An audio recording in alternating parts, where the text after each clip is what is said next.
Hey, what's going on? It's your boy BT, and I came here to talk some boxing with the thousands of True School Sports subscribers. Now, catching up on just fights that I missed and fighters that I missed fight recently. I wanted to talk about the first of all the fight with Jaime Munguia and Liam Smith that took place on July 21st.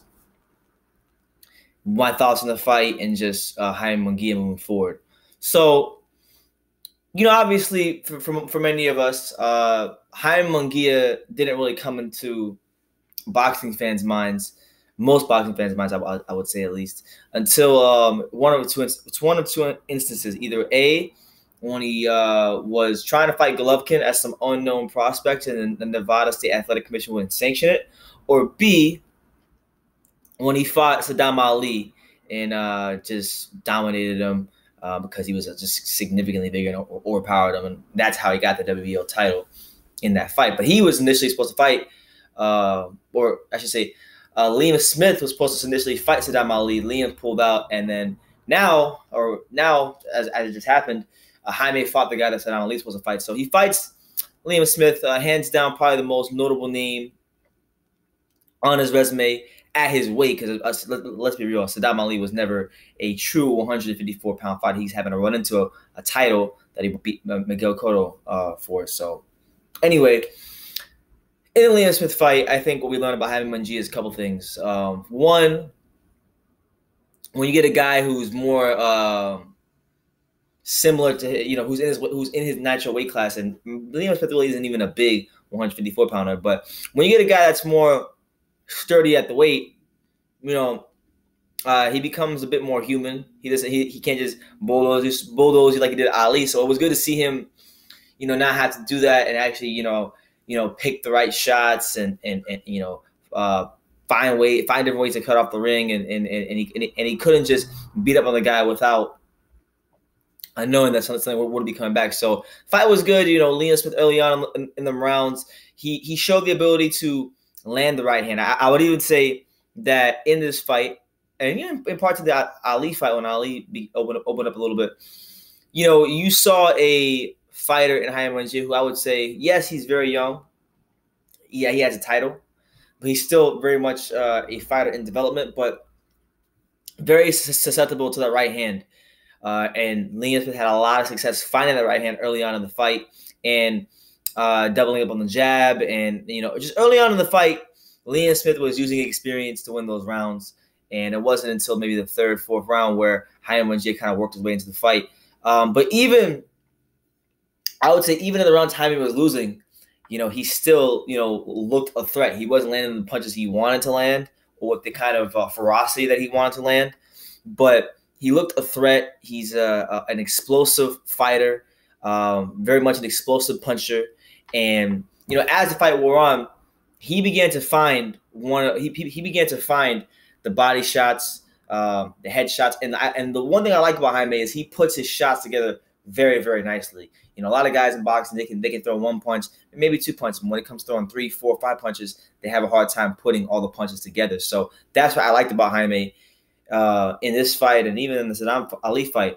And you would expect that what a fighter like Jaime, because oftentimes, and I say oftentimes, particularly, and this really applies to mainly young fighters, younger fighters who have been with their trainers for some time, younger fighters always tend to adapt the style of whoever their trainer is, and if they've had time. And so Jaime Munguia is trained by the great Robert Alcazar, kind of an unheralded, not I wouldn't say unheralded, but undervalued and understated name in boxing, but a guy that does hold some importance, because Robert Alcazar was the man that pretty much developed Oscar De La Hoya, and people tend to forget that. So that's why when you watch Jaime fight, he fights in the kind of De La Hoya-ish manner. The way he cuts the ring off, the way he tries to attack the body. You saw that in this fight here with Liam Smith, and they even said that on HBO.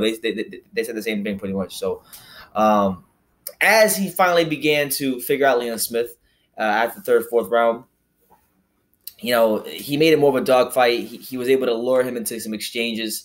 And I just think that explosiveness and the dangerous punching that we saw from Jaime Munguia, that was obviously the difference in the fight. and he got the victory. Ultimately, he got the victory. Credit Liam Smith. You know, I'm not gonna lie, like Liam Smith. I mean, I used to like Caleb Smith. I still kind of do like him, but his last couple fights have been very, very, very underwhelming. But I never really been a fan of any of the Smith brothers outside of Caleb, and even Caleb, you know, he hasn't really looked too impressive recently as he's been stepping it up in competition. So I would definitely say that this is probably the best and most exciting performance we saw from Liam Smith. We saw him. Really, I gotta take my hat off to Liam Smith. Even though he lost a fight, he showed a lot of heart and you know, people forget that Jaime Munguia is a massive 154 pounder. That's why I think the fight between him and Jarrett Hurd would be such a fun fight, because they're both massive fighters at the weight class. Obviously, I think Jaime needs to develop a lot more before he takes that kind of a fight. But I'm making this video. And I think I would give Jaime Munguia, you know, on the night of that fight, he probably gets I'm gonna say I give him a B-, C+. It was a good performance, but you know, he showed you know, a lot of weaknesses in this fight. He also showed a lot of strengths, and he showed the ability to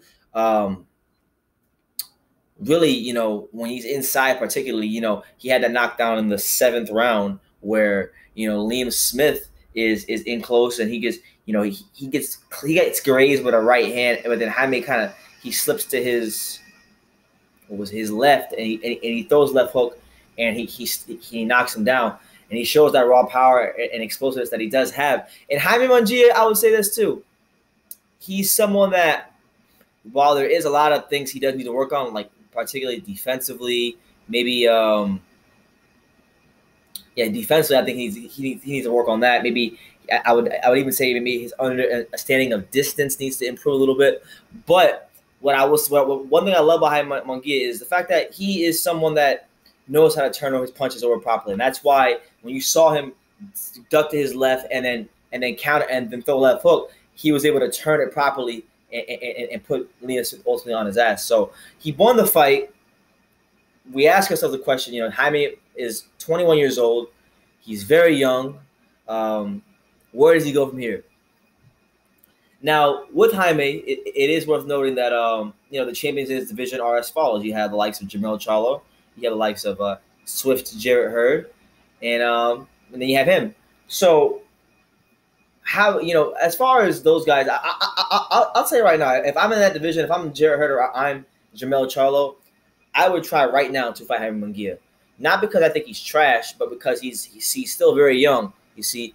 And those guys have had more experience than him. They've had more experience than him. And right now, if there's ever time to beat him, the time will be right now. Because I'm telling you right now, man, this kid, I'm not going to sit here and proclaim to be the best in the division, but I'm saying it's kind of like a couple years ago when Earl Spence Jr. was a prospect.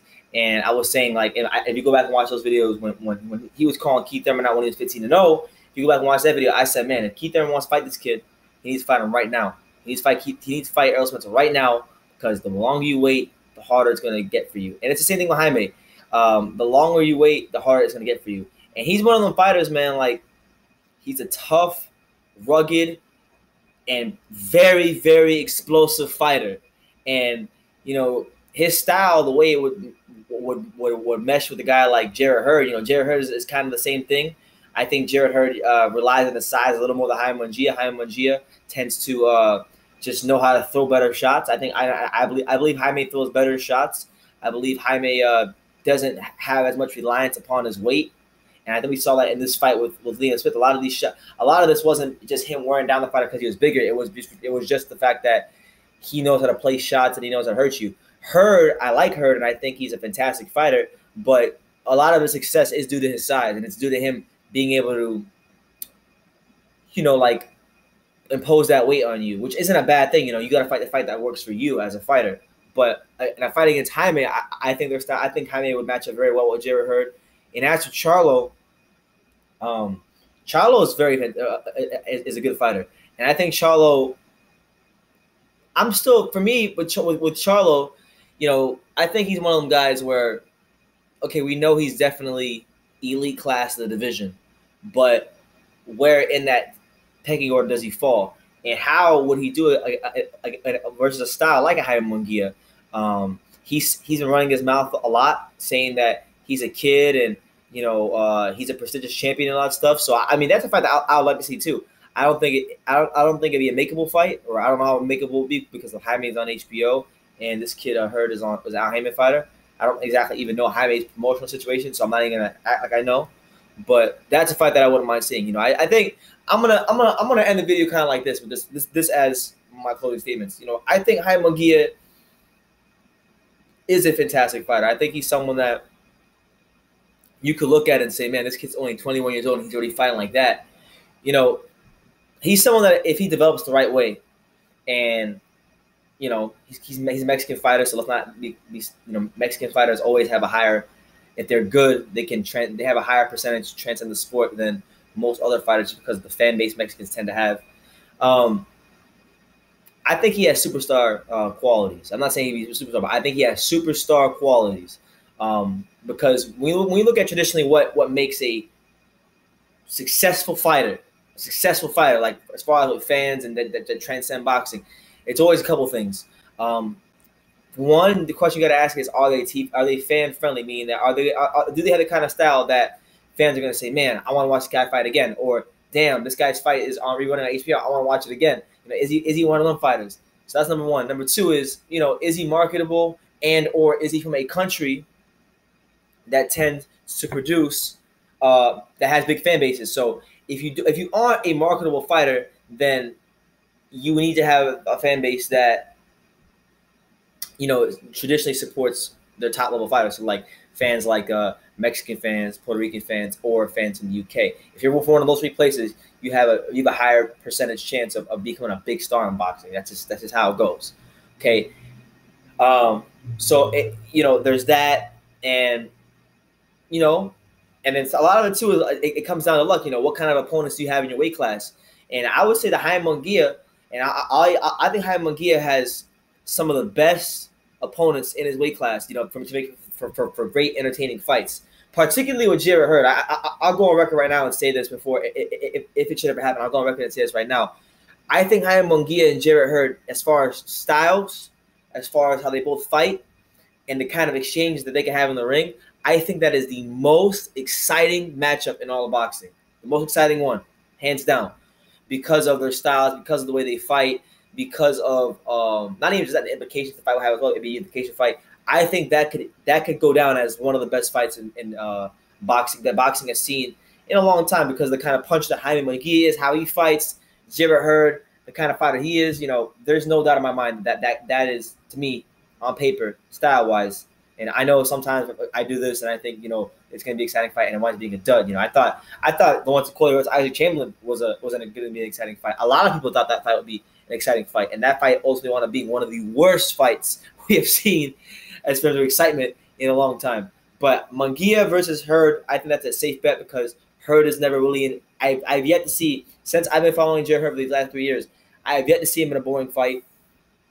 And Munguia has yet to be in a boring fight. He has that, quote unquote, come forward Mexican style. He's very, he fights in a very Oscar de la Hoya-ish manner, and you would expect that, being that he's under the tutelage of Robert Alcazar, who developed Oscar de la Hoya. So there's that. So he's got a lot of things going for him. And as long as he applies himself, as long as he continues to develop the way he needs to develop, don't be surprised, man. Don't be surprised if a year or 2 years from now, even, this kid winds up fighting Canelo in a massive pay-per-view fight. I really could see it happening. So I think he has some qualities that could lend to him being a superstar in the sport of boxing. And somebody that I know, I'm not going to name him, but somebody that I know that regularly comments on my videos here on YouTube, he works very closely with Jaime Munguia. So I get a lot of feedback on what's going on with him, and I learn a lot. I hear a lot about him, and everything I hear is good things. In boxing, the guy I talk to that knows Jaime and works with him, boxing is one of those things where it's like, generally speaking, the guy I'm talking to, if he knows, if you're not doing what you got to do in the gym, he'll tell you, and that's the pressure I get from him. So Jaime Munguia, man. Good win against Liam Smith. He'll be moving on to bigger and better things. I actually have another video coming out on him soon. Or, I'll just talk about it now. Julian J. Rock Williams said that he wanted to fight Jaime Munguia September 15th, because I guess that's the next proposed date for Jaime to be fighting. So I think that'd be a great fight. Julian Williams was a guy that a lot of us here on YouTube and a lot of us in the boxing world were pegging to be the future of the division, the creme de la creme of the division. Then he fought Jamal Charlo, got stopped, even though even when he got stopped in that fight, he was boxing masterfully that night, and he got caught with a really vicious counter uppercut, and he wasn't able to get up from it. So then he rebounded and he fought Nathaniel Gallimore, the tough Chicago 154 pounder. And I'm not gonna lie, I picked against Julian in that fight, and he boxed really, really well against Nathaniel Gallimore, very, very well against Nathaniel Gallimore. And he still has the speed. He still has a tremendous boxing ability. He can fight on the inside. He operates very well from mid-range. That's a fight to me. Jaime has showed weaknesses. If they were to fight a guy like Julian Williams, I would be so intrigued by that matchup, because I think that's a guy that could genuinely beat Jaime Munguia. But at the same time, Julian Williams has shown susceptibility in the past that maybe he doesn't have the best chin in the world. So Jaime, being the puncher that he is, know how to place shots. It could be a fight that I see him stopping him. And if you're a matchmaker, that's a fight that I will look to make. Because that's a good fan friendly. That could be a fight you put on our, regular HBO or whatever. So we'll see, man. I know Julian Williams is another Al Haymon guy, but that's a matchup that he's attached his name to Jaime Munguia. He is a notable name in the weight class. He's coming off a fantastic performance against a good fighter, Nathaniel Gallimore. So sign him up, make the fight happen. And yeah, so that's my take on Jaime Munguia in his last fight, his whole situation, and just what I think about him. The more he's one of them guys in boxing, the more I see him, the more I like him. So let me know what you guys think in the comments down below. What do you think about Jaime Munguia? His performance against Liam Smith. Let me know about that. Let me know about where do you think his direction of his career is going? Who you want to see him fight next? How do you think how do you think he would fare against the top champions in the division? And Julian Williams is calling him out. Julian Williams wants to fight him. How do you think that fight would go? Let me know in the comments down below. Like the video, do all that good stuff. And like I say in every single video, you can love me or you can hate me, but I'm just a kid from Daniel. So until next time, take care, guys.